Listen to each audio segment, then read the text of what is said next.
News 7 நேயர்களுக்கு வணக்கம். இன்றைய செய்தி நிகழ்ச்சியை வழங்குவது சுகிதா. இந்த 5 மாநில தேர்தல் முடிவுகள் பல்வேறு செய்திகளை இந்தியாவிற்கு விட்டு சென்றிருக்கிறது. குறிப்பாக பாஜக மிகப்பெரிய பலமுடன் உத்தரப்பிரதேசம் மற்றும் உத்தரகாண்டில் ஆட்சி அமைத்திருக்கிறது. கோவா மற்றும் மணிப்பூரில் ஆட்சி அமைக்க ஆளுநரிடம் கோரியிருக்கிறது. குறிப்பாக கோவா, மணிப்பூரில் காங்கிரஸ் பெரும்பான்மையை பெற்றிருந்தாலும் 2 கட்சிகளுக்கும் இடையேயான வேறுபாடு 3 அல்லது 4 சீட்டுகள் என்னும் பொழுது இதர கட்சிகள், சிறிய கட்சிகள் மற்றும் சுயேட்சை எம்எல்ஏக்களுடைய வாய்ப்புகள் யார் பெறுவது என்ற பேரம் மிகப்பெரிய அளவில் அந்த 2 மாநிலங்களிலும் நடைபெற்றுக் கொண்டிருப்பதை கண்கூடாக பார்க்க முடிகிறது. மணிப்பூர் மற்றும் கோவாவில் பஞ்சாப் மட்டுமே காங்கிரசிற்கு கை கொடுத்திருக்கிறது என்பதுதான் 5 மாநில தேர்தல்கள் நமக்கு உணர்த்தியிருக்கக்கூடிய பாடம். இதில் பிரதமர் வெற்றி உரை ஆற்றும் பொழுது இளைஞர்கள் அரசியல் விழிப்புணர்வு பெற்றிருக்கிறார்கள் என்றும் இந்த வெற்றியானது மிக முக்கியமாக பாஜகவுடைய செல்வாக்கை நிரூபித்திருக்கிறது என்றும் என்று பிரதமர் கூறியிருக்கிறார். இதன் மூலம் 11 மாநிலங்களில் பாஜகவின் ஆட்சியும், பாஜக மற்றும் இதர கட்சிகள் 4 மாநிலங்களில், அதாவது கூட்டணியுடன் ஆட்சியும் 15 மாநிலங்களை தற்பொழுது இந்தியாவில் கைப்பற்றி இருக்கிறதையும் இந்த நேரத்தில் கவனத்தில் கொள்ள வேண்டும். இன்னொரு பக்கம் 16 வருடங்கள் உண்ணாவிரதம் இருந்த இரோம் ஷர்மிளாவிற்கு கிடைத்த வாக்குகள் சொற்ப வாக்குகள் என்பது மிகவும் அதிர்ச்சியை ஊட்டக்கூடியதாக இருக்கிறது. மக்கள் போராட்ட அரசியலை எந்த அளவிற்கு உள்வாங்குகிறார்கள், அது தேர்தலில் எந்த அளவிற்கு பிரதிபலிக்கிறது என்ற ஒரு கேள்வியும் இந்த நேரத்தில் நம்மிடையே எழுகிறது. மற்ற கட்சிகள், காங்கிரசுடைய இந்த தோல்வியாக இருக்கட்டும் அல்லது பிராந்திய கட்சிகளுடைய இனி அரசியல் என்பது என்னவாக இருக்க போகிறது வருங்காலங்களில் என்பதும், இடதுசாரிகளுடைய நிலைப்பாடு என்னவாக இருக்க போகிறது என்ற பல கேள்விகள் நம் முன்னே இருக்கிறது. இது குறித்து இன்றைக்கு மார்க்சிஸ்ட் கம்யூனிஸ்ட் கட்சியிலிருந்து சிந்தன அரங்கத்தில் இருக்கிறார். வரவேற்று நிகழ்ச்சியை தொடங்கலாம். வணக்கம். முதலில் நீங்கள் இந்த வெற்றியை எப்படி பார்க்குறீங்க? அதாவது இதில் யூபி உத்தரகண்ட்ங்கிறது clear majority to BJP. So அது பெரிய வெற்றி. ஆனால் மற்ற இடங்களை பொறுத்த வரைக்கும் இன்றைக்கி நீங்கள் டெவலப்மெண்ட்ஸ் பார்த்தீங்கன்னா கோவாவும் மணிப்பூரும் பிஜேபி ஆட்சி அமைப்போம்னு கிளைம் பண்ணியிருக்காங்க. ஆனால் மக்களுடைய தீர்ப்பு என்பது மணிப்பூரிலும் கோவாவிலும் பாஜகவுக்கு சாதகமாக இல்லை. அப்போது அடுத்த நாள், அதாவது தேர்தல் முடிந்த அடுத்த நாளே நாம் ஒரு மோசமான அரசியலை பார்க்குறோம். கோவாவில் 8 அமைச்சர்கள், முதலமைச்சர் உட்பட 8 அமைச்சர்கள், 6 அமைச்சர்கள் கடுமையாக வீழ்த்தப்பட்டார்கள். மக்கள் நிராகரிச்சிருக்காங்க. ஆனால் கோவா ஆட்சியை பாஜக அமைக்கும் அப்படின்னு மனோகர் பாரிக்கர் கிளைம் பண்ணுறாரு. ஆளுநரும் அவங்களை அழைக்கிறாரு. மணிப்பூரில் எம்எல்ஏ ஒருத்தரை காணோம், மெஜாரிட்டி எங்ககிட்ட இருக்குன்னு அந்த மாநிலத்துடைய பாஜக தலைவர் கிளைம் பண்ணுறாரு. ஆனால் அவங்க 13 சீட்டு தான் ஜெயிச்சிருக்காங்க. சிங்கிள் லார்ஜஸ்ட் பார்ட்டியாக காங்கிரஸ் இருக்குது. ஸோ அடுத்த நாளே நாம் ஒரு மோசமான ஒரு அரசியல் காய் நகர்த்தல்களை பார்க்குறோம். அதனால் இது வெற்றி என்பது எண்ணிக்கை அளவிலும் சீட்டளவிலும் அடைவதே வெற்றியா, அல்லது மக்கள் தேர்வுக்கு நாம் மதிப்பு கொடுக்குறோமா, இல்லை மக்களை வாக்கு வங்கியாகவும் சாதி வங்கியாகவும் சுருக்கி அதன் மூலமாக ஒரு வெற்றியை அடைந்து விட்டு அதில் நாங்கள் தான் பெரிய கட்சி அப்படின்னு கிளைம் பண்ணிக்கிறோமாங்கிற ஒரு முக்கியமான பிரச்சனை இருக்குது. ஸோ அதுதான் இந்த 2வது நாளே வெளிப்பட்டிருக்குன்னு நான் பார்க்குறேன். இதையெல்லாம் தாண்டி நாம் உண்மையாக உங்களை போன்ற கட்சிகள் கண்டிப்பாக பரிசீலனை செய்யக்கூடிய ஒரு இடத்திற்கு வந்திருக்கிறதையும் ஒத்துக்கொள்ள வேண்டிய ஒன்றாகத்தான் இருக்கிறது. களத்தில் பேசக்கூடியது முற்போக்கு சக்திகளுடைய யதார்த்தங்கள், இல்லை இரோம் ஷர்மிளா மாதிரியான ஒரு போராட்ட குணம், இதற்கெல்லாம் தேர்தல் அரசியலில் என்ன மதிப்பு இருக்கு, அதை எப்படி மக்கள் பார்க்கிறார்கள், அதனுடைய மதிப்பீடு என்னவா இருக்கு அப்படிங்கிற ஒரு கேள்வியையும் ஒரு பரிசோதனையும் இப்போ எல்லா கட்சியும் பண்ணிக்கக்கூடிய ஒரு காலம் தானே இது. அதாவது இடதுசாரிகளை பொறுத்த வரைக்கும் இந்த பரிசீலனைங்கிறது இப்போ இல்லை. நாங்கள் ஏற்கனவே, அதாவது 2009 எங்களுக்கு தேர்தல் ரீதியாக கிடைத்த பின்னடைவிலிருந்தே நாங்கள் பரிசீலனை செய்கிறோம், மாற்றி கொண்டு இருக்கிறோம். உண்மையில் இந்த மாதிரி கட்சிகள் தன்னை மாற்றிக்கணும். குறிப்பாக உத்தரப்பிரதேசத்தில் சமாஜ்வாதி காங்கிரஸ் கூட்டணி, பகுஜன் சமாஜ், பாஜக தவிர இடதுசாரிகள் தனியாக சில தொகுதிகளில் போட்டிட்டோம். நாங்கள் எந்த கூட்டணியிலையும் இல்லை. ஏன்னா நாங்கள் சொன்ன பிரச்சனை அது உண்மையாக இருக்குது. அங்கே உத்தரப்பிரதேசத்தில் அங்கே மக்களை ஏற்கனவே சாதி சார்ந்த வாக்கு வங்கியாக பிரிச்சுட்டாங்க. அது மத ரீதியான வாக்கு வங்கியாக பிரிக்கிறதுக்கு ரொம்ப சாதகமான களத்தை கொடுத்துருச்சு. பகுஜன் சமாஜோ அல்லது சமாஜ்வாதியோ காங்கிரஸோ இந்த உண்மையை உணர தயாராக இல்லை. அவங்க கட்சிக்குள்ளே இருக்கிற சண்டைகள், தனக்கு அதிகாரம் வேண்டும் என்பதில் தான் அதிக கவனம் செலுத்தினாங்க. அதனால் அந்த அரசியலில் பாஜகவுடைய வளர்ச்சியை அவங்களால குறைச்சி மதிப்பிட்டுட்டாங்க. பாரதிய ஜனதா ஒரு தத்துவம் சார்ந்து இயங்கக்கூடிய கட்சி. அது மதவெறியை தூண்டிதான், வன்முறையை தூண்டிதான் ஆட்சி அமைக்கிறதுங்கிறது எங்களுடைய குற்றச்சாட்டு. நாங்கள் அதை தொடர்ந்து அமலப்படுத்திட்டு வரோம். அப்போது அந்த அந்த கட்சிகளோடு கூட்டணி சேரவும் தயங்காத சமாஜ்வாதியும் பகுஜன் சமாஜும் இப்போ வந்து பாரதிய ஜனதாவை எதிர்த்து நிற்கும்போது என்ன மாற்று முன்னிறுத்துகிறோம்? ஏற்கனவே நீங்கள் வந்து பாபர் மசூதி இடிக்கப்பட்ட நேரத்தில் ஒரு கூட்டணியை அவர்கள் உருவாக்கினார்கள். அது வந்து வெற்றியை கொடுத்தது. ஆனால் வெறும் கூட்டணி மூலமாக அதிகாரத்திலிருந்து பாரதிய ஜனதாவை அகற்றுவதல்ல, அவருடைய கருத்து தவறு என்று நிறுவ வேண்டும். ஆனால் அங்கே சாதி ரீதியாக ஒரு அரசியலை செய்யும்போது மத அரசியல் தவறுன்னு நிறுவ முடியாது. இதை நாங்கள் தொடர்ந்து சொன்னோம். எங்களுடைய எண்ணிக்கை குறைவாக இருந்தாலும் இந்த தேர்தலில் நாங்கள் அந்த பிரச்சாரத்தை எடுத்துகிட்டு போனோம். இன்னும் கூட நாடு முழுக்க இருக்கிற கட்சிகளுக்கு ஒரு படிப்பினை என்னவென்றால், நீங்கள் பாரதிய ஜனதாவை வீழ்த்த வேண்டும் என்று சொன்னால் அவர்களுடைய கருத்து ரீதியாக அவர்களை வீழ்த்த வேண்டும். தொடர்ந்து நாம் அதை பேசலாம். எந்த அளவிற்கு அது மக்களிடம் நீங்கள் சொல்லக்கூடிய இந்த கருத்தியல் ரீதியான வீழ்ச்சி என்பது போய் தாக்கத்தை ஏற்படுத்துங்கிறத பேசலாம். தற்பொழுது பாஜக மாநில தலைவர் தமிழிசை சவுந்தரராஜன் அவர்கள் தொடர்பில் வந்திருக்கிறார்கள். வணக்கம் மேடம். முதலில் இந்த வெற்றியானது பிரதமர் குறிப்பிடுவது போன்ற இளைஞர்கள் அரசியல் விழிப்புணர்வு பெற்றிருக்கிறார்கள் என்று சொல்வதை எந்த அடிப்படையில் நீங்க பார்க்கறீங்க அப்படிங்கிறத சொல்லுங்க. அடுத்த கட்டமாக கோவா, மணிப்பூரில் கிட்டத்தட்ட 2-3 சீட்டுகள் வித்தியாசத்துல வந்து பார்த்தீர்கள் என்றால் காங்கிரஸ் முன்னிலையில் இருக்கும் பொழுது பாஜக உரிமை கோருவது எந்த அடிப்படையில் என்பதையும் சொல்லுங்க. அதாவது இளைஞர்கள், சிறுபான்மையினர் இவர்களெல்லாம் முழுமையான ஆதரவு தராமல் இவ்வளவு பெரிய வெற்றியை பெற்றிருக்க முடியாது. ஏனென்றால் நமது பிரதமர் குறிப்பிடுவது முதல் வாக்காளர்கள், இளைய வாக்காளர்கள். ஆக அவர்கள் கணிசமான அளவிற்கு இந்த 5 மாநிலத்திலும் வாக்களித்திருக்கிறார்கள். ஆக அந்த இளைய வாக்காளர்கள் முதல் தரமான வாக்காளர்கள், முதல் தடவை வாக்காளர்கள் கணிசமான அளவு வாக்களித்ததால் தான் உத்தரப்பிரதேசத்தில் 320க்கு மேல் இடங்களை பெற முடிந்தது. நீங்கள் சொன்னதை போல 2 மணிப்பூரும் சரி, நமது கோவாவும் சரி, வாக்கு சதவீதத்தில் பாரதிய ஜனதா கட்சி அதிகம் கிடைத்திருக்கிறது என்பது மட்டுமல்ல, கோவாவில் எங்களிடம் இருந்து சில பிரச்சனைகளால் பிரிந்தவர்கள் சில இடங்களை பெற்றிருக்கிறார்கள். ஆக அப்படி வரும்பொழுது கட்சிக்கு ஒரு அங்கீகாரம் கிடைக்கும் என்று வரும்பொழுது அவர்கள் மறுபடியும் இணைவதில் தவறில்லை. ஆக அப்படி பார்க்கும் பொழுது அது பாரதிய ஜனதா கட்சிக்கு ஆதரவான இடங்கள் தான். மணிப்பூரை நீங்கள் பார்த்தீர்கள் என்றால் தமிழகம் எப்படி இருக்கிறதோ அதே போல எந்த விதத்திலும் அடிப்படையில் ஒரு இடம் கூட இல்லாத ஒரு மணிப்பூரில் மக்கள் ஒரு அதிகமான வாக்கு சதவீதத்தை ஒரே நேரத்தில் கொடுக்க ஆரம்பித்தார்கள் என்றால் மக்களின் முழு ஆதரவு பாஜகவிற்கு இருக்கிறது என்பது அர்த்தம். காங்கிரஸோடு நீங்கள் ஒப்பிடும் பொழுது ஏற்கனவே அங்கே பலமான இருந்த கட்சியாக இருக்கின்ற காங்கிரஸை விட அடித்தளத்தில் இருந்து மக்கள் முழுமையான ஆதரவு கொடுக்கும் பொழுது மற்றவர்களும் அந்த கட்சிக்கு ஆதரவு கொடுக்குவதற்கு முன் வருவார்கள். ஆக அப்படித்தான் மற்ற 2 இடங்களிலும் அவர்கள் வெற்றியை பெறுகிறார்கள். ஆக ஒட்டுமொத்தமாக நீங்கள் பார்க்கும்போது இது மக்களின் வெற்றி என்பதைத்தான் எடுத்துக்கொள்ள வேண்டும். அதே நேரத்தில் பார்த்தீர்கள் என்றால் எப்படி தமிழகத்தில் வந்து ஒரு கூவத்தூர் ஃபார்முலாவை நீங்கள் எல்லாம் கடுமையாக எதிர்த்தீர்களோ, அப்போ சொல்லப்பட்ட மிக முக்கியமான காரணமாக இங்கே முன்வைக்கப்பட்டது என்னவென்றால் குதிரை பேரத்திற்கு வழிவகுக்கும் என்று நீங்கள் எல்லாம் தொடர்ந்து இங்கே முன்வைத்தீர்கள். அந்த கிட்டத்தட்ட வந்து 10 நாட்களுக்கு மேலாக இந்த ஒரு வார்த்தையை தான் எதிர்க்கட்சிகள் அதிகமாக பயன்படுத்தின. இப்பொழுது கோவா, மணிப்பூரிலும் அதே தானே நடக்கிறது. இப்போது உங்களுடைய நிலைப்பாடு என்ன என்ற ஒரு கேள்வி எதேச்சையாக எழுகிறது அல்லவா? இல்ல, அதுக்கு நான் முதல்ல பதில் சொல்லிட்டேன். குதிரை பேரத்திற்கு அங்க என்ன வாய்ப்பு இருக்கிறது? கோவாவில் எங்களிடம் இருந்து பிரிந்து சென்றவர்கள் இடங்களை பெற்று, அது மட்டுமல்ல, பாரிக்கர் அவர்கள் முதலமைச்சராக வந்தால் நாங்க எந்த முயற்சி செய்யாம அவர்களிடம் இருந்தே அந்த பதில் வந்து விட்டது. பாரிக்கர் அவர்கள் முதல்வராக இருந்தால் நாங்கள் எல்லோரும் ஆதரவு தருவதற்கு தயாராக இருக்கிறோம். ஏனென்றால் பாரிக்கர் அவர்கள் மாநில அரசியல் இருக்கும் பொழுது இவர்கள் எல்லாம் இணைந்து பணியாற்றியவர்கள். பாரிக்கர் அவர்கள் அங்கே போன பின்பு அங்கே உள்ள உட்கட்சி பிரச்சனையால் பிரிந்தவர்கள். ஆக இங்கே எங்கிருந்து குதிரை பேரம் வருகிறது?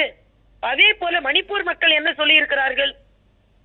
மணிப்பூர் மக்கள் அடிப்படையில் ஒரு இடம் கூட இல்லாத ஒரு பாஜகவிற்கு இவ்வளவு அறுதி பெரும்பான்மையான ஆதரவை கொடுக்கும் பொழுது நாங்கள் சுயேட்சையாக இருப்பவர்கள் இன்னொரு கட்சிக்கு ஆதரவு கொடுத்து என்ன செய்ய போகிறோம்? ஆக மக்களின் மனநிலையை ஏற்று நாங்களும் அந்த மனநிலைக்கு வந்து விடுகிறோம் என்று தான் சொல்கிறார்களே தவிர இது எங்கே குதிரை பேரம் இருக்கிறது? நான் என்ன கேட்கிறேன், குதிரை பேரம்னா அவங்களை கன்வின்ஸ் பண்ணணும், அவங்களை ஒரு இடத்துல மீட் பண்ணணும். எதுவுமே இல்லாம அவர்களே தானாக முன்வந்து ஆதரவை கொடுத்திருக்கிறார்கள். ஆக இது வேண்டுமென்றே எதிர்க்கட்சிகள் வைக்கும் குற்றச்சாட்டை தவிர எங்கேயுமே அதில் குதிரை பேரம் இல்லை, அதில் மக்களின் பலம் தான் இருக்கிறது என்பதை நான் தெளிவாக சொல்கிறேன்.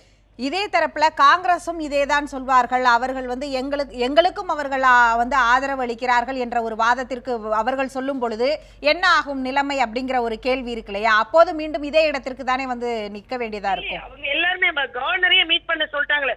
கவர்னர் மீட் பண்றதுக்கு முன்னால எதிர்த்தரப்பினர் அவர்களே பத்திரிகையாளர் சந்திப்பை வைத்து, பத்திரிகையாளர் சந்திப்புல இத மாதிரி நாங்க பிஜேபிக்கு ஆதரவு கொடுக்க போறோம் அவங்க ஏற்கனவே சொல்லிட்டாங்க. நீங்க இன்னும் சொல்லாம டிசிஷன் மேக்கிங்ல இல்லைன்னா காங்கிரஸ் அதை கிளைம் பண்ணலாம், அதுக்கு வாய்ப்பே இல்லை. அதனால எப்படி அறுதி பெரும்பான்மை மற்ற இடங்களில் கிடைத்ததோ அதே போல அறுதியிட்ட நம்பிக்கையை எதிர்கட்சிகள் கொடுத்த அதாவது கொஞ்சம் இன்னொரு எதிர்த்தரப்பினர் கொடுத்து விட்டார்கள். அப்படி இருக்கும் பொழுது அறுதி பெரும்பான்மை 4 இடங்களிலும் கிடைத்துவிட்ட பின்பு காங்கிரஸ் எந்த விதத்தில் இதை பற்றி சொல்ல முடியும்? அதே நேரத்தில் உத்தரப்பிரதேசத்தில் முதல் முறையாக இஸ்லாமியர்கள் இல்லாத ஒரு அமைச்சரவை. இதை வந்து மாயாவதி எப்படி சுட்டி காண்பிக்கிறார் என்றார், ஒரு சீட் கூட இஸ்லாமியர்களுக்கு வழங்கப்படவில்லை. எப்படி வந்து இஸ்லாமியர்கள் இவ்வளவு வாக்களித்தார்கள், அதனால் ஏதோ இதில் வந்து ஏதாவது முறைகேடுகள் நடந்திருக்கிறதா என்ற ஒரு கேள்வியை எழுப்புகிறார். அந்த விமர்சனத்தை நீங்க எப்படி பார்க்கிறீங்க? அதாவது இஸ்லாமியர்கள் தங்களுக்கு ஒரு சீட்டை கொடுத்துவிட்டு அதை உருவகமாக தங்களை எக்ஸ்ப்ளாய்ட் செய்யறதுக்கு மரண அடி கொடுத்திருக்கிறார்கள் இஸ்லாமியர்கள். நீங்க இஸ்லாமியர்களுக்கு ஒரு சீட்டை கொடுத்துட்டு நாங்க இஸ்லாமியர்கள் கூட இருக்கிறோம், சிறுபான்மையினர் இருக்கிறோம் சொல்லிட்டு சிறுபான்மையினரின் வளர்ச்சிக்கு எதையுமே செய்யாமல் இருக்கும் பொழுது இதை போல தாஜா செய்யும் அரசியல் கிடையாது. ஆனால் இஸ்லாமியர்கள் அத்தனை பேரின் வளர்ச்சியிலும் பாஜக முக்கியத்துவம் பெறுகிறது, பங்கு கொடுக்கிறது என்பதை இஸ்லாமியர்கள் உணர்ந்திருப்பதால் தான் இதுவரைக்கும் உள்ள வாக்கு அரசியலை வைத்து நீங்கள் செய்து கொண்டிருந்த தாஜாக்கள்லாம் எங்களுக்கு வேண்டாம், தாஜா செய்யவில்லை என்றாலும் அவர்கள் தான் எங்களுக்கு பாதுகாப்பாக இருக்கிறார்கள் என்று முழுமையான வாக்கை இஸ்லாமியர்கள் கொடுத்திருக்கிறார்கள். இதைத்தான் மரியாதைக்குரிய மோடி அவர்கள் சொல்வது ஒரு புதிய இந்தியா உருவாகி வருகிறது என்று. காங்கிரஸ் என்ன செய்வாங்க, 2 இஸ்லாமியருக்கு கொடுத்து நாங்களே இஸ்லாமியர்கள் கூட இருக்கிறோம். ஆனா இன்று வரைக்கும் இஸ்லாமியர்களின் நிலை என்ன? இஸ்லாமியர்களின் வாழ்க்கை தரத்தை கண்டுபிடிப்பதற்காக போட்ட கமிஷன் என்ன சொல்லுது? 70 ஆண்டு காலமாகியும் அவர்கள் வாழ்க்கை தரத்தை இப்படி வைத்துக் கொண்டிருக்கிறார்கள். ஆக இந்த இஸ்லாமியர்களும் புரிந்து கொள்ள ஆரம்பித்து விட்டார்கள். 2 சீட்டு 3 சீட்டு நம்மளுக்கு கொடுக்க வேண்டியது, நம்ம கூட இருக்கோம்னு சொல்ல வேண்டியது, நம்மளால வெற்றி பெற வேண்டியது, ஆனா நமக்கு எதுவும் செய்யக்கூடாது. பாஜக அப்படி கிடையாது. ஆக மக்கள் இன்று உண்மையை நம்ப ஆரம்பித்து விட்டார்கள், குறிப்பாக இஸ்லாமியர்கள் என்பதை நான் இங்கே தெளிவாக சொல்கிறேன். ஆனால் நீங்கள் இப்படி சொல்கிறீர்கள், எதிராக வைக்கக்கூடிய விமர்சனத்தை முன்வைக்கக்கூடியவர்கள் அதிகாரத்தில் உங்களுக்கு பங்கில்லை, நாங்கள் கொடுப்பதை நீங்கள் வாங்கிக் கொள்ள வேண்டியதுதான் என்பது போன்ற ஒரு பிம்பத்தை உருவாக்குவதாக எதிர்க்கட்சிகள் வைக்கக்கூடிய குற்றச்சாட்டை நீங்கள் எப்படி பார்க்கிறீர்கள்? அதாவது எதிர்க்கட்சிகள் அப்படிப்பட்ட குற்றச்சாட்டை தான் வைப்பார்கள். அவர்களுக்கு இப்ப குறை சொல்வதற்கு ஒன்றுமில்லை. இந்த நாட்டில் இஸ்லாமியர்கள் பாரதிய ஜனதா கட்சிக்கு ஆதரவாகி இஸ்லாமியர்கள், இந்துக்கள், கிறிஸ்தவர்களுக்கு பிரச்சனை இல்லாமல் இந்த நாடு முன்னேறிவிட்டால் இதில் குளிர்காய முடியாது காங்கிரஸால், இதில் குளிர்காய முடியாது மாயாவதியால், இதில் குளிர்காய முடியாது திருமாவளவனால், இதில் குளிர்காய முடியாது அகிலேஷ் யாதவினால் என்ற காரணத்திற்காக அவர்கள் சொல்கிறார்கள். இத்தகைய பிரித்தாண்டு அதை வைத்து அரசியல் செய்து கொண்டிருந்தவர்களுக்கு இவர்கள் எல்லாம் அதை பற்றி கவலைப்படாமல் வளர்ச்சியின் பக்கம் சென்று விட்டார்களே, இனிமேல் நமக்கு அரசியலில் பங்கு இருக்காதே என்ற ஆதங்கத்தால் பேசுவதே தவிர வேறு எதுவும் இல்லை. இதுவரைக்கும் சிறுபான்மையினரை வாக்கு வங்கியாக மட்டுமே பயன்படுத்தி கொண்டிருந்தவர்கள் இன்று வாக்கு வங்கி அரசியல் தேவையில்லை, வளர்ச்சி என்பது எங்களது அடிப்படை இளைஞர்களுக்கு தேவை என்று இஸ்லாமியர்கள் முன்னுக்கு வந்திருக்கிறார்கள் என்பதை பொறுத்து கொள்ளாமல் பேசும் வார்த்தைகள் இவை. உங்களுடைய கருத்துக்களை வந்து நேயர்களுடன் பகிர்ந்து கொண்டதற்கு மிக்க நன்றி மேடம். நன்றி. தமிழிசை அவர்கள் பல்வேறு அவங்களுடைய தரப்பு நியாயங்கள் என்னென்ன அப்படிங்கிறத முன் வச்சாங்க. இந்த வெற்றிக்கு பின்னாடி இருக்கிறது வளர்ச்சி அப்படிங்கிறது தான் ஒட்டுமொத்தமாக பாஜக தரப்பிலிருந்து சொல்லப்படுகிறது. வளர்ச்சி அப்படிங்கிறத விட இன்னும் உத்தரப்பிரதேசத்தை ரொம்ப வந்து ஆராய்ந்து நாம் உள்ளே பார்த்தோம்னா அதாவது அங்கு விவசாயிகளுடைய நிலைமை, விவசாய கடன்களை வந்து ரத்து செய்யப்படும் அப்படின்னு பிரதமர் அவர்களுடைய ஒரு வாக்குறுதி தான் மிகப்பெரிய பிரதிபலிப்பு அப்படிங்கிறத குறிப்பாக சொல்கிறாங்க. அது எந்த பகுதிகள்லனா ஒரு கிட்டத்தட்ட வந்து ஒரு 170 தொகுதிகளில் வந்து அவர்களுடைய அப்படியே ஸ்வீப்பாக பிஜேபி வெற்றி பெற்றிருக்கிறது. அது முழுவதுமே விவசாய பகுதி, கரும்பு விவசாயமும் உருளைக்கிழங்கு விவசாயமும் அதிகமுள்ள தொகுதிகள் அப்படிங்கிற வரைக்கும் பேசுகிறாங்க. இந்த வளர்ச்சிக்கும் இந்த விவசாய கடன் ரத்து இதில் எது வந்து ப்ளே பண்ணுச்சு அப்படின்னு நீங்கள் நினைக்கிறீங்க இந்த தேர்தலில்? இல்லை, அதாவது அம்பேத்கர் சொல்லுவார், மெஜாரிட்டியில் 2 ஷார்ட் இருக்குன்னு சொல்லுவார். ஒன்று கம்யூனல் மெஜாரிட்டி, இன்னொன்று பொலிட்டிக்கல் மெஜாரிட்டி. கம்யூனல் பாலிட்டிக்ஸ்னு வந்த பிறகு அது ரெண்டும் சேர்ந்து இங்கே வேலை பார்த்துருக்கு. ஒரு பக்கம் நீங்கள் வந்து மறந்துடவே முடியாது, இந்த ஆட்சி இருந்தபோது தான் முகமது அக்லக்ங்கிற ஒரு இராணுவ வீரருடைய தகப்பன் கல்லால் அடித்து கொல்லப்பட்டார். அங்கே வந்து பிஜேபியோட எம்எல்ஏ இருந்தாங்க, அமைச்சர் இருந்தாங்க, நியாயப்படுத்தினாங்க. இன்னும் சொல்லப்போனால் அங்கே வீட்டில் இருக்கிற பெண்களை எல்லாம் ரேப் பண்ணியிருக்கலாமே, பண்ணலையேன்னு பேசுனாங்க. எவ்வளவு அபத்தமான வாதங்களை, மோசமான வாதங்களை அரசியலாக முன்வைத்தார்கள். அதே மாதிரி வெஸ்டர்ன் யூபியில் முன்னெடுக்கப்பட்ட அரசியல், முசாஃபர் நகர் கலவரமாக இருக்கலாம், அந்த கலவரத்துக்கு பயன்படுத்தப்பட்ட யூடியூப் வீடியோவாக இருக்கலாம், அது வந்து நேரடியாக சங்கீத் சோம் இவங்களுடைய கட்சியை சேர்ந்தவர். அதே மாதிரி மாட்டுக்கறி ஏற்றுமதியில் இவர்கள் முன்னணியில் இருந்து கொண்டே இந்த வேலையை செஞ்சாங்க. ஏன்னா மாடு குறைந்த விலைக்கு கிடைக்க வேண்டும், அதே சமயம் அரசியல்லையும் அதிகாரத்தை அறுவடை செய்யணுங்கிறது. இந்த ரெண்டையும் அவங்க பண்ணாங்க. இதே மாதிரி இப்போ இவங்க பேசுகிறாங்க, அதாவது நாங்கள் வந்து எங்களுக்கு இயல்பாக ஆதரவு கிடைச்சிது, மணிப்பூர்லேயும் கோவாலையும் எங்கள் கட்சியிலிருந்து போனவங்க மக்கள் சிட்டிங் சிஎம்மை வந்து தோற்கடித்தாங்க. சிஎம் மட்டும் இல்லை, அமைச்சர்களை தோற்கடித்தார்கள். ஆனால் அந்த பகுதியில் எங்களுக்கு வந்து எதிர்த்து நின்று ஜெயித்தவங்களை வந்து எங்காளுக்கு தான் அப்படின்னு இன்றைக்கி சொல்கிறது என்ன நியாயம்? நீங்கள் அருணாச்சல் பிரதேசத்துலையும் இப்போ அதே மாதிரி உத்தரகண்ட்லேயும் நீதிமன்றம் தலையிட்டு இவ்வளவு மோசமான அரசியல் நடத்தாதீங்க, எம்எல்ஏக்களை விலைக்கு வாங்குவது தவறுன்னு குட்டுனது பிஜேபியோடைய தலையில். ஆனால் இன்றைக்கி அவங்க என்ன பேசுகிறாங்கன்னா குதிரை பேரத்தை நியாயப்படுத்துகிறாங்க. இவங்க வந்து மணிப்பூரில் இயல்பாக தனக்கு சாதகமான சூழல் அமையுதுன்னு சொல்கிறாங்கல்ல. ஒரு எம்எல்ஏ விமான நிலையத்திலிருந்து கடத்தப்பட்டிருக்காரு. அவர் வந்து தனி விமானத்தில் கடத்தப்பட்டிருக்காரு, ஹிந்து ரிப்போர்ட் இன்றைக்கி சொல்லுது.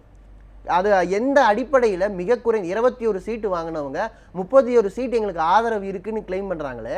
ஒரு சிங்கிள் லார்ஜஸ்ட் பார்ட்டியை கூப்பிடணும்ல, குறைஞ்சதை அழைச்சிட்டு அவங்களால நிரூபிக்க முடியலை, அதுக்கு பிறகு வந்து அடுத்த லார்ஜஸ்ட் பார்ட்டின்னு யோசிக்கணும்ல. இல்லையே, இவர்கள் எப்படியெல்லாம் தன் கையில் கிடைக்கக்கூடிய அதிகாரத்தை தவறாக பயன்படுத்துவார்கள், மோசமாக பயன்படுத்துவார்கள்ங்கிறதுக்கு ஒரு உதாரணம். அதே மாதிரி உத்தரப்பிரதேசம் நீங்கள் கேட்டது, அதாவது டிமானிட்டைசேஷன் அறிவித்தாங்க. மிகப்பெரிய அளவிற்கு பணம் புழங்கிய தேர்தல் அது. இப்போவும் கூட பல ஆயிரம் ரூபாய்களை ஓட்டுக்கு கொடுத்துருக்காங்க. ஏதோ தமிழ்நாட்டில் மட்டும் நடக்கலை, உத்தரப்பிரதேசத்துலையும் உத்தரகண்ட்லையும் இன்னும் பல பகுதிகளிலையும் பணம் கொடுத்தது. ஈவன் இரோம் சர்மிளா சொல்லியிருக்காங்க, பணமும் ஆள்பலமும் மிக தவறாக பயன்படுத்தப்பட்டது எங்களுடைய கான்ஸ்டிடுவன்சியில் நாங்கள் போட்டியிட்ட இடத்துலன்னு. ஸோ எல்லா இடத்திலும் பணமும் ஆள்பலமும் பயன்படுத்தப்பட்டிருக்கு. இந்த டிமானிட்டைசேஷன் எதிர்கட்சிகளுடைய பண வரத்தை குறைச்சிருச்சு. ஆனால் இவங்க என்ன பண்ணாங்க? டிமானிட்டைசேஷன் அறிவிப்புக்கு முன்னாலேயே பாஜகவில் பல பேருக்கு இது தெரியும். பல வர்த்தகம், 2000 ரூபாய் நோட்டு வர்த்தகம்ங்கிறது கோடிக்கணக்கான ரூபாய் கமிஷனில் நடந்திருக்கு. ஸோ இதையெல்லாம் குறைச்சி மதிப்பிட முடியுமா? அதே மாதிரி ஒரு பக்கம் வளர்ச்சி அறிவிப்பை அறிவித்து கொண்டு இன்னொரு பக்கம் சாதி அரசியலையும் மத அரசியலும் களத்தில் அவங்க செஞ்சாங்க. ஆனால் அவங்க என்ன சொல்கிறாங்க அப்படின்னா, நான் இந்த இப்போ இஸ்லாமியர்களுக்கு ஏன் வந்து நீங்கள் டிக்கெட் கொடுக்கல அப்படிங்கிற கேள்வியில் எழும்பொழுது, கடமைக்கு கொடுத்துட்டு அதன் பிறகு வந்து இப்போ இடதுசாரிகளாக இருக்கட்டும், இல்லை உத்தரப்பிரதேசம் எடுத்துக்கிட்டால் சமாஜ்வாதியாக இருக்கட்டும், காங்கிரஸாக இருக்கட்டும், பகுஜன் சமாஜாக இருக்கட்டும், இவர்கள் தான் ஒரு சாதிக்கு பின்னாடி நாங்கள் இருக்கிறோம், சமத்துவங்கிற பேரில் இவர்கள் தான் சாதியாகவும் மத ரீதியாகவும் பாகுபடுத்தி வைத்திருக்கிறார்கள் மக்களை, நாங்கள் அதை முன்னெடுக்காமல் வளர்ச்சியை முன்னெடுத்தோம், அதை தான் மக்கள் விரும்பினார்கள், அதுதான் எங்களுக்கு வாக்காக வந்திருக்கிறது. பொதுவாக பாஜக இது தரப்பாக சொல்லக்கூடியதான் சொல்லும். நீங்க மத ரீதி இப்ப நாம வந்து மக்களை வாக்கு வங்கியாக பிரிக்காதீங்கன்னு 100% சொல்றோம், அதுல எல்லாம் மாற்று கருத்து இல்லை. ஆனா முஸ்லீம்களை அப்பீஸ் செய்கிறார்கள்ங்கிற வார்த்தையை பயன்படுத்திட்டு இவங்க ஹிந்து அப்பீஸ்மெண்ட்டை முன்னெடுத்தாங்க. ஹிந்து அப்பீஸ்மெண்ட்னா ஹிந்துக்களுக்கு சாதகமான சூழல் ஏற்படுத்துறது இல்லை, மன ரீதியாக உங்களுக்கும் வாக்கு வங்கி வேணும், அவர்களுக்கு எதிராக நீங்கள் திரளுங்கள்னு கொண்டு வந்தாங்க. இது இல்லை. இப்போ நீங்கள் மாற்று அரசியல் பேசணும், வளர்ச்சி அரசியல் பேசணும்னா உண்மையிலேயே உத்தரப்பிரதேசம் இன்னைக்கு சந்திக்கிற பிரச்சனை ஏதோ இன்னைக்கு இல்லை. இவங்க ஏற்கனவே உத்தரப்பிரதேசம் ஆண்டிருக்காங்க, மீண்டும் இப்போ ஆண்டிருக்காங்க. இப்போ நடுவில் வந்து பாபர் மசூதி இடிக்கப்பட்டதும் கலவரங்கள் கொண்டு வரப்பட்டதும், அப்புறம் இப்போ நான் சொன்ன 2 கலவரங்கள், அது அக்லாக்குடைய கொலையாக இருக்கலாம், இல்லை முசாஃபர் நகர் கலவரமாக இருக்கலாம், எல்லாத்துலேயும் என்ன மாடலை வளர்த்தாங்க?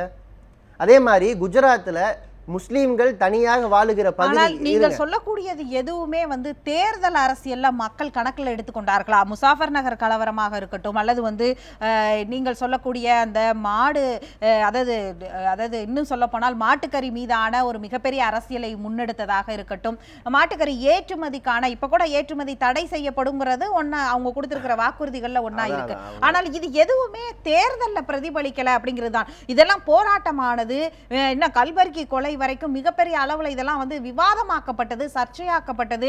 JNUல நடந்தது என்ன, இப்படி பல கேள்விகள் நின்னாலும் சாமானியமாக கியூவில் நின்று வாக்களித்த மக்களுக்கு இது எதுவுமே போய் பிரதிபலிக்கல அப்படிங்கறத இங்க பார்க்க வேண்டிய ஒண்ணா அந்த 5 மாநிலங்கள் எடுங்க. நான் ஏற்கனவே சொன்னேன், குஜராத்ல முஸ்லீம்கள் ஒரு குறிப்பிட்ட பகுதியில் வாழ வைக்கப்படுகிறார்கள். இப்போ என்ன பிரச்சனை தெரியுங்களா?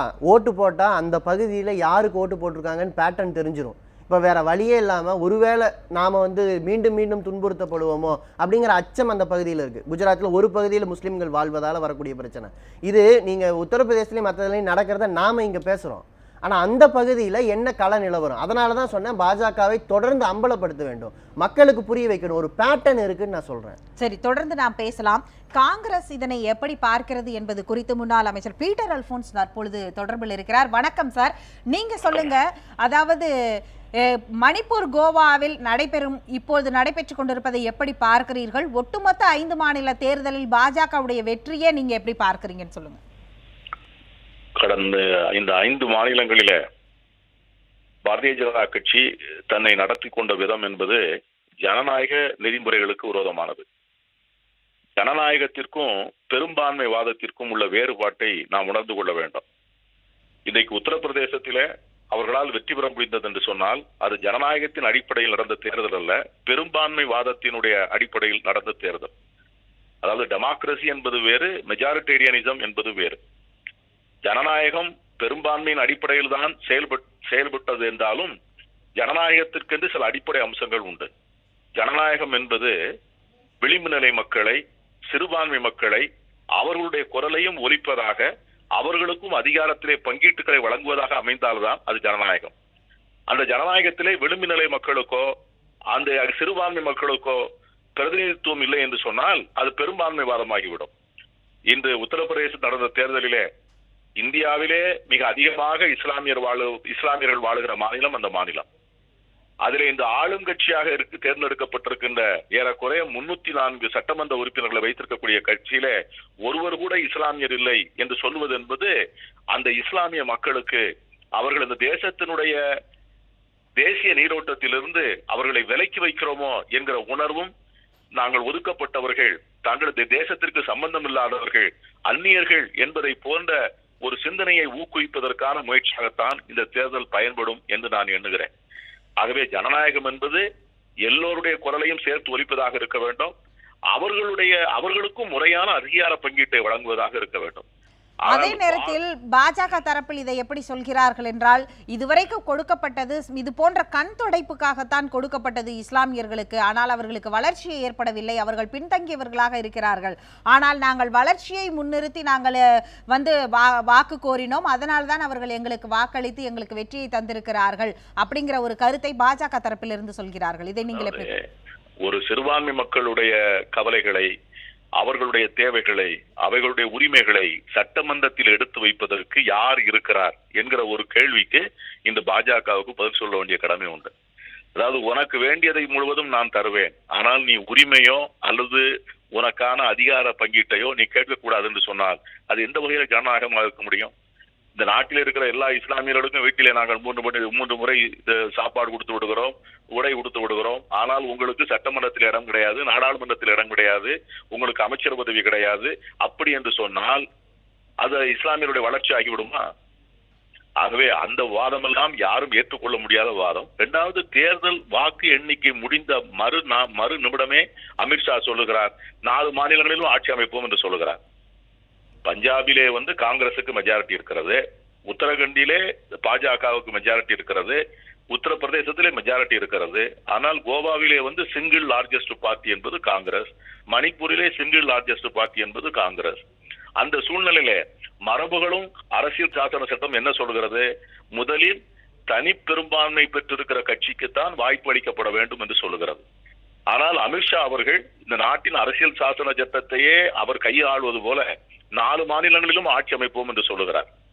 அவர் எந்த விதமான தயக்கமும் இல்லாமல் உடனடியாக வெற்றி பெற்ற கட்சியை உடைக்க எண்ணுகிறார்கள். சுயேட்சைகளை விலை கொடுத்து வாங்குகிறார்கள்.